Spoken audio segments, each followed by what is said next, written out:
नमस्कार आदाब, मैं रज़ा अंसारी। स्वागत है आपका यूट्यूब चैनल मिस्टर रिएक्शन वाला पर। अर्नब गोस्वामी के दिन खराब चल रहे और दिन खराब उसी दिन से चल रहा है जब 8 सितंबर को मुंबई पुलिस कमिश्नर परमबीर सिंह ने कुछ खुलासे किए थे। टीआरपी स्कैम सामने के आने के बाद कई ऐसे मामला सामने आ गए हैं जिनके बाद जो है पूरा शिकंजा जो है वो अर्नब गोस्वामी पर रिपब्लिक टीवी पर चल रहा है। और अब एक नया खुलासा ये सामने आया है कि मुंबई पुलिस के क्राइम ब्रांच ने जिन फ्रॉड कंपनियों के मालिकान का नाम दर्ज किया उसमें अब न्यूज़ नेशन का भी नाम जुड़ता नजर आ रहा है और उसके साथ महा मूवी का नाम जुड़ता नजर आ रहा है। कल तक तो ये चल रहा था कि फक्त मीडिया और उसके बाद जो है बॉक्स सिने का नाम सामने आ रहा था, रिपब्लिक टीवी का नाम सामने आ रहा था। अब रिपब्लिक टीवी के साथ जो है न्यूज़ नेशन का नाम सामने आ रहा है, महा मूवी का नाम सामने आ रहा है। अब आपको बताते हैं कि ये सारा मामला किस तरह से आगे बढ़ रहा है, क्योंकि जिस तरह से ये जो इन्वेस्टिगेशन शुरू हो रही है और इन्वेस्टिगेशन में जो डेवलपमेंट सामने आ रहा है उससे तो यही लग रहा है कि अर्नब गोस्वामी पिछले जब से उनकी स्थापना 2016 के बाद से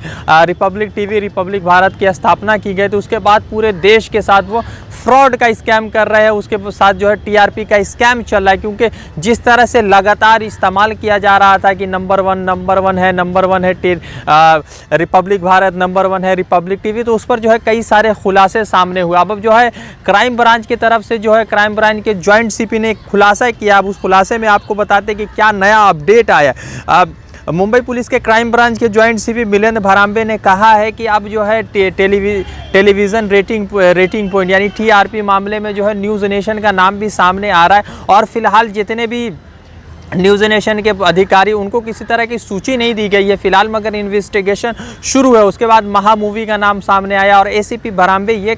जॉइंट सीपी भराम्बे ये कहते हैं कि जो है अभी किसी का नाम हम लोगों ने नहीं खोला है, मगर अर्नब गोस्वामी को ज़रूर जो है हाजिर होने के लिए जो है कहा गया था। 24 अक्टूबर को जो है अर्नब गोस्वामी को दूसरी मरतबा हाजिर होने के लिए कहा गया था, मगर अर्नब गोस्वामी उस हाजिरी से भी गायब रहे और उन्होंने लॉयर को भेजा। जब लॉयर क्राइम ब्रांच के सामने आता है तो उसके बाद जो है लॉयर ये कहता है कि उनके जो भी क्लाइंट है उसको जो है फिजिकल हेयरिंग से जो है बाहर रखा जाए, वो फिजिकल हेयरिंग नहीं दे पाएंगे, जिस पर जो है 24 अक्टूबर को तो क्राइम ब्रांच ने ये मान लिया है। मगर एसीपी जामडेकर का ये कहना है, एसीपी जामडेकर का ये कहना है कि जो है 24 अक्टूबर के बाद जब 7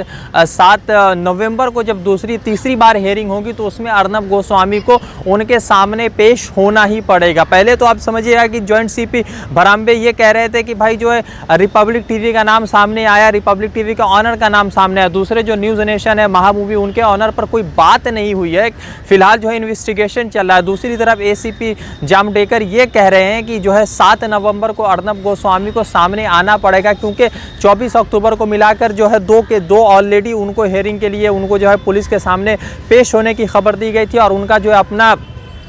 पक्ष रखने के लिए कहा गया था। लॉयर सामने आते लॉयर ये कहते हैं कि वो जो है फिलहाल फिजिकल हेयरिंग में नहीं आ पाएंगे। 7 नवंबर को जो है अर्नब गोस्वामी को हाजिर होना पड़ेगा, जिस तरह से जो है एसीपी जामडेकर कह रहे हैं। अब सवाल यह है कि 7 नवंबर को एसीपी जामडेकर के सामने अर्नब गोस्वामी पेश होंगे या इस बार भी जो है लॉयर को भेजें, क्योंकि अब जो है जिस तरह से नए डेवलपमेंट सामने आ रहे हैं टीआरपी स्कैम में, जिस तरह से नए तत्व सामने आ रहे हैं टीआरपी स्कैम में, उससे तो यही लग रहा है कि टेलीविज़न रेटिंग पॉइंट के नाम पर जिस तरह से अर्नब गोस्वामी ने, रिपब्लिक टीवी ने, रिपब्लिक भारत ने पूरे देश को गुमराह किया, पूरे देश के लोगों के साथ जो है खिलवाड़ किया, मीडिया का जिस तरह से प्लेटफॉर्म था, जिस तरह से लोग ट्रस्ट करते थे उस ट्रस्ट को तोड़ा है। उससे तो एक चीज़ का बहुत खुलासा हो गया कि अब जो है जो लोग भी न्यूज़ के माध्यम से जुड़े हुए थे, न्यूज़ प्लेटफॉर्म के माध्यम से किसी दूसरे चैनल के साथ जुड़े हुए थे, वो भी जो है अब समझ सकते हैं कि किसी भी चैनल के